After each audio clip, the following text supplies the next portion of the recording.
Oh, Martin Lange, on termine avec vous. Et il faut s'accrocher si on est au petit-déj. Et oui, parce qu'on va parler de vomi. Désolé pour ceux qui sont en plein café, croissant, etc.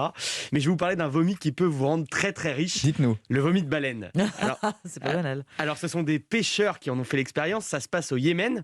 4 jeunes pêcheurs découvrent l'immense carcasse sans vie d'une baleine.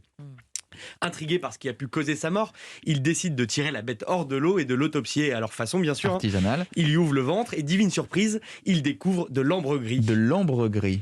Alors, c'est une substance que l'on trouve dans l'appareil digestif des grands cachalots. C'est en fait un amas de tout ce qu'ils ne digèrent pas. Les os de sèche, par exemple, ou les becs de calamar qui s'agglomèrent pour former une masse. L'ambre gris, donc, dont le surnom dit tout, l'or flottant. Car ce vomi de baleine, en quelque sorte, les parfumeries se l'arrachent.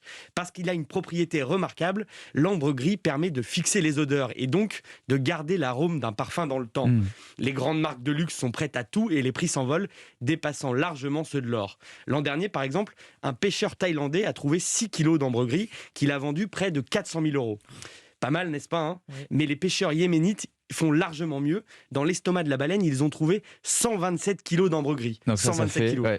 Donc ce vomi de baleine pourrait faire d'eux des multimillionnaires. Multimillionnaire. Ouais, rendez-vous compte. Dans un pays où le revenu annuel n'atteint pas 800 euros, on vous laisse imaginer les réactions et l'engouement autour de ce petit village de pêcheurs. Le trésor a été mis à l'abri. Il est désormais protégé par des dizaines d'hommes armés en attendant d'être vendu, probablement à un riche homme d'affaires du Golfe. Le vomi de baleine prisé des parfumeurs et qui peut rendre des pêcheurs multimillionnaires. Je pense que c'est l'histoire du jour. Merci beaucoup Martin Lange, merci Ombline. Merci.